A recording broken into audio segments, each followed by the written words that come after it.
Hello and welcome back for another story today from Incredible Crime Stories. Today's story happened back on the morning of March 3rd, 1989. 5-year-old Justin Turner began his day with a bowl of Cinnamon Crunch cereal before getting ready for kindergarten. Justin lived with his biological father Victor Turner and stepmother Pamela Turner in Berkeley County, South Carolina. His routine included walking to a neighbor's house in their rural neighborhood near Monk's Corner to catch the school bus. However, that morning Justin failed to appear at the neighbor's house for his journey to school, as the young boy simply disappeared somewhere along the path from his home to the neighbor's driveway. Justin's fellow kindergartners at Monk's Corners were puzzled by his absence on Friday, March 3rd, 1989, as they noticed he didn't board the bus bound for Whitesville Elementary School. Initially, his friends speculated that illness might have kept him home, yet this assumption was shattered when the afternoon bus returned to the neighborhood and Justin's stepmother awaited him at the driveway's end as usual. When Justin didn't disembark from the bus that afternoon, his stepmother promptly raised the alarm and reported his disappearance. He didn't come over, and he wasn't on the bus, so the first thing, Justin must be sick. And then me and my brother got home from school at my grandma's, and we were just playing, and his stepmom came over to ask if we had seen him. Yeah, I guess 4:30, 5 o'clock in the afternoon. She asked if, was he at school? And I said, no, he wasn't on the bus. I thought he was home sick. And then that's basically, when we knew something was wrong, because, why would a stepmom come over and ask? Family members and law enforcement officers scoured the vicinity for the sweet blonde-haired boy, known for his amiable nature, and no known instances of wandering off. But Justin was nowhere to be found. The disappearance of Justin Lee Turner left a trail of unanswered questions, multiplying the mysteries surrounding this case. Was Justin's departure voluntary? Or was he forcibly taken? Or perhaps an even more sinister fate awaited the young boy. Justin Lee Turner was born in 1983 to his parents Vivian Elaine Pace and Victor Turner.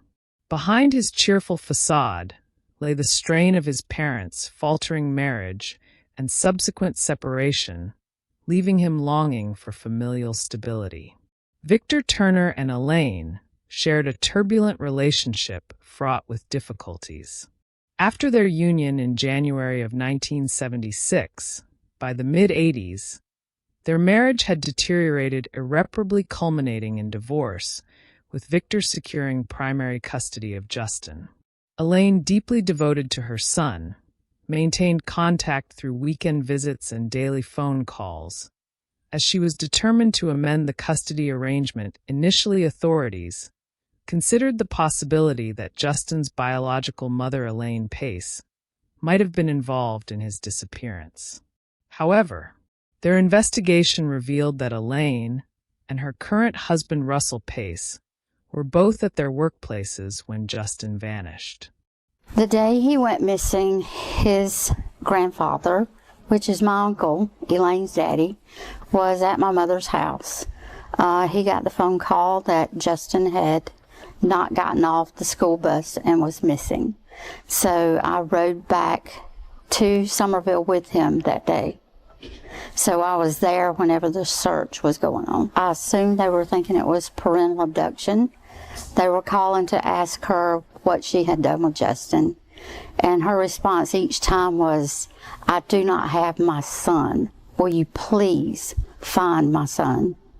Deputies James Gaither and Philip Mason promptly answered the 911 call from Justin's stepmother Pamela, later known as Megan Turner.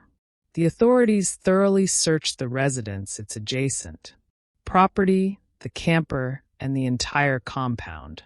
No stone was left unturned. Ponds were dredged, wooded areas combed in a grid pattern, and fields were meticulously searched. With each effort, the unsettling possibility loomed larger, as it appeared increasingly likely that Justin had been abducted by someone who had spirited him away from the area. Just 2 days elapsed since Justin was last seen, and the apprehensions mounting in the hearts of his loved ones intensified with each passing minute. On Sunday, March 5th, 1989, the search efforts expanded to over 100 individuals, including police volunteers and search and rescue teams, all of whom assembled to scour the Turner property. It wasn't until the third day of the search that Justin's father, Victor, made a grim discovery. My son's in there. Everybody stand back. Everybody stand back. Victor found his son's lifeless body concealed within a storage compartment of a travel camper located in the family's property on Horseshoe Road south of Cross Hill. Justin had been strangled and subjected to violation. Though there was no evidence indicating ongoing abuse or mistreatment, before his death, one of his small hands was clutching a clump of animal hair. I woke up the other morning on March 3rd and saw a picture on my office wall of Justin, and all the memories came flooding back. Despite previous searches of the camper by law enforcement, Justin's body remained undiscovered until Victor's heartbreaking revelation, raising suspicions that his remains had been placed there after the initial search efforts commenced. The community was devastated by the discovery of the boy, the harrowing circumstances surrounding his demise, and the unimaginable suffering endured by the innocent young soul. My little grandson, he loves to go across the street and play with the little Burbage kid across the street. And he's not allowed to. In fact, I don't even want him in the front yard anymore. I want him in the back. Until somebody is caught and charged with this and found guilty, that don't mean we're going to relax, but that will mean that we'll be some tension off from this area. Investigators over the years had harbored theories and suspicions about who killed Justin, but key evidence implicating a suspect eluded them. I can't think of a more tragic, horrendous murder. 5-year-old boy. After Justin's body was found, Deputy Philip Mason claimed to have searched the camper prior to the finding, but failed a polygraph test regarding the search. However, conflicting accounts emerged as Justin's paternal grandmother and a neighbor also claimed to have searched the camper before Justin was discovered. Authorities faced challenges while securing the scene for evidence collection due to the numerous people who had been through the property in the preceding days. The sudden appearance of Justin's body left the detectives puzzled about how someone could have placed him there unnoticed. The condition of Justin's body, unusually cold to the touch despite mild temperatures in the region, during his disappearance, led to theories about the body having been refrigerated before placement in the camper. Justin's body was taken for autopsy with the investigation team, joined by agents from the South Carolina Law Enforcement Division and crime scene technicians. Various items were collected for analysis, including a freezer and a storage shed on the property. The medical examiner testified that Justin was likely assaulted close to the time of death, with uncertainty about the timing. However, the theory of refrigeration before placement in the camper was refuted the second inquiry commenced, with testimonies revealing further details and tensions within the family during autopsy discussions. It was revealed Justin had food in his stomach, narrowing the time of death to between 10 a.m. and 3 p.m. on the day he went missing. Despite uncertainties, it seemed unlikely a stranger was involved in the abduction and subsequent hiding of Justin in the trailer. Criminal psychology expert David A. Caldwell suggested Justin was likely killed by someone familiar with him. Investigators focused on questioning the parents again, but none had answers about Justin's presence in the camper. Pamela reiterated her initial story about Justin leaving for school while she was in the shower, unaware of any problem until she realized his absence on the school bus when it returned later in the day. Victor Turner claimed he was at his job as a pipe welder. Since no witness had seen Justin leaving his house that Friday, attention turned to Victor and Pamela, who both underwent questioning and polygraph tests but failed. The Turners had declined to communicate with investigators a few days after their polygraph test, and also post the retention of their attorney. Our purpose for meeting is try to work out some workable solution with the attorney so that we could finally eliminate the Turners from being possibly involved, or anybody else for that matter from being involved in it. We've been unable to talk to them since last Wednesday. Suspicions began to grow around them, prompting intense media coverage and speculation. Berkeley County Sheriff's investigator Lieutenant Sidney Wren took it upon himself to address the reports. Is there any evidence on the crime scene to indicate that someone who didn't live there was involved? To my knowledge, there's none, no. Pamela later confessed to the account by a few witnesses that she had an altercation with the 5-year-old before the time she said she last saw him alive, and also that she allegedly gave misinformation to investigators about her whereabouts that day. Initially, they provided information that he got on the school bus and went to school, but never got off of the bus. That was not true. He never got on that bus. He never got on that bus because he was dead inside that house.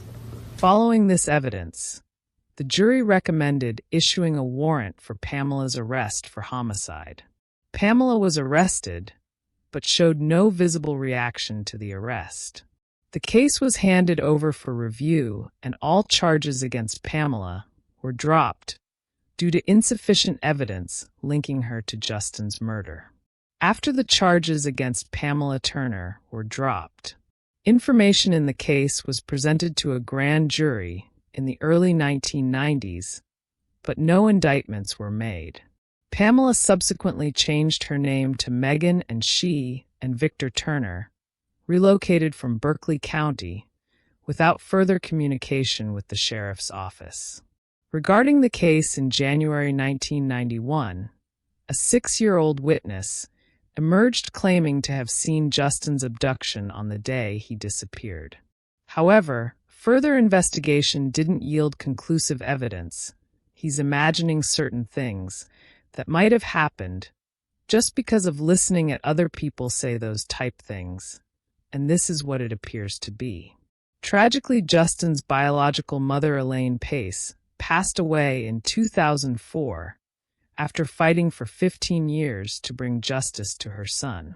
Russell Pace, though, bound to continue Elaine's fight. I promised my wife before she passed away that I would continue the battle.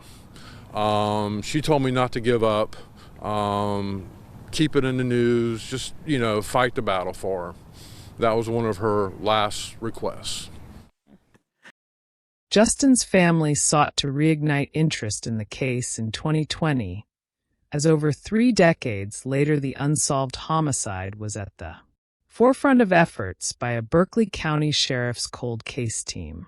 It was one of 9 cold cases that were being revisited by 1 full-time investigator and 2 volunteers. Sheriff Dwayne Lewis revealed new leads were being pursued thanks to technological advancements. We know for a fact that Justin was strangled to death. There was ligature marks on his neck. We recovered what we believe to be the evidence of the murder.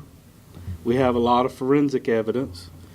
We got here because of new technology in forensic medicine. Because Justin's body clothing and shoes showed no signs of outside debris, authorities suspected he was carried from his home to the camper.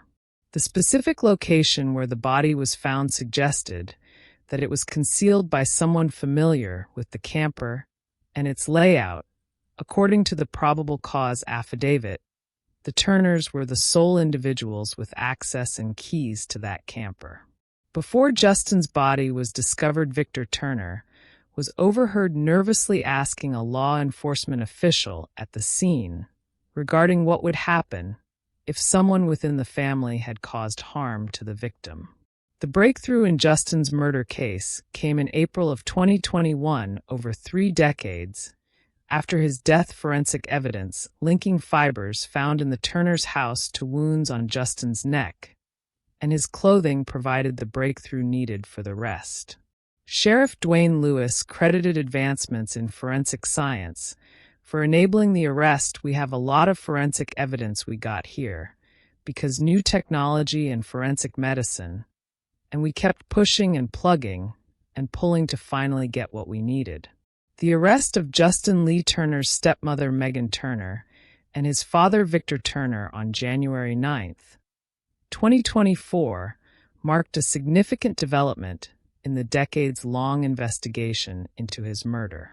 Both suspects were charged with 1 count of murder and taken into custody in Lawrence County before being transported to Berkeley County Detention Center for court appearances. Despite the passage of time, the Turners never contacted the sheriff's office regarding the case's status or potential new leads or suspects.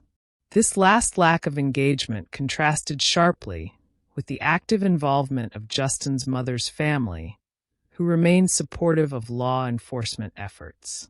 A key piece of evidence emerged from an affidavit indicating that Victor Turner had found Justin's body within seconds of entering the camper during search efforts on the morning of March 5, 1989. This detail added to suspicion surrounding the Turners' involvement.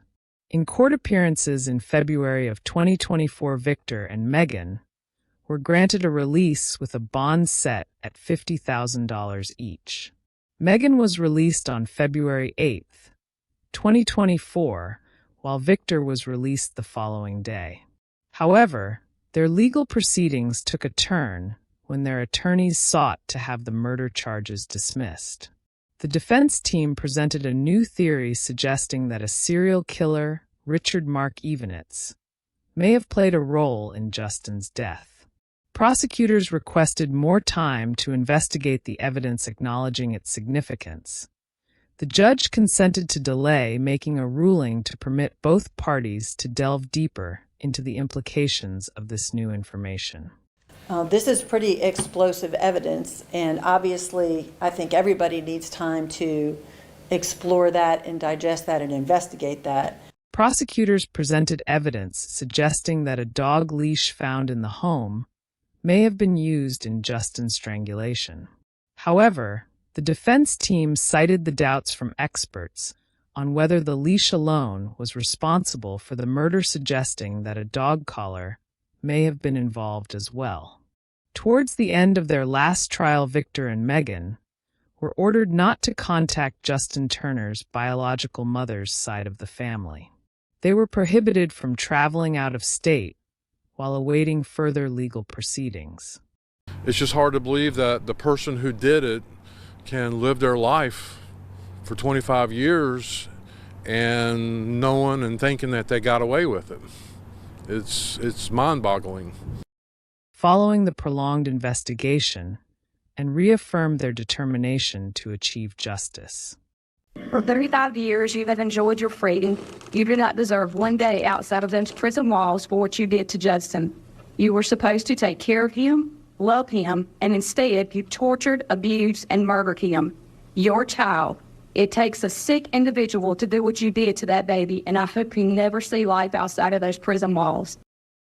Amy Parsons, who was just 8 years old when Justin was killed, had been a steadfast advocate for her cousin. She established the Justice for Justin Lee Turner Facebook page and has tirelessly campaigned for answers and accountability.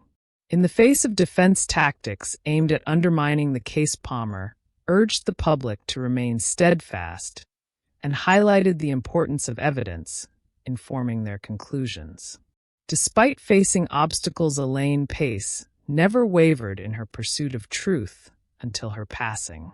Her unyielding resolve is a testament to a grieving mother's enduring love. The hardest part is that Justin's mother can't be here to see what she wanted all these years. She wanted justice. As legal proceedings continue and the pursuit of justice presses forward, Justin's family remains united in their quest to see Megan and Victor Turner held accountable for his murder. Though Justin's life was tragically cut short, his memory lives on in the hearts of those who loved him, motivating their commitment to seek justice in his honor. Justin's funeral, held at Somerville Cemetery and Mausoleum, Dorchester County, South Carolina, drew over 200 mourners. With him laid to rest surrounded by his favorite belongings, the untimely loss of Justin Lee Turner left an enduring impact on both his family and the wider community. Instead of commemorating milestones and achievements, Justin's memory remains frozen in time, cherished as the vibrant and innocent child that he was. I'm hoping and I'm praying that Justin is looking down from heaven, rejoicing that today there's some justice. Thank you for watching. If you enjoyed this sad but riveting tale with a final outcome and capture of those who committed this horrible crime, albeit 35 years later, please like, comment, or subscribe. Until the next one.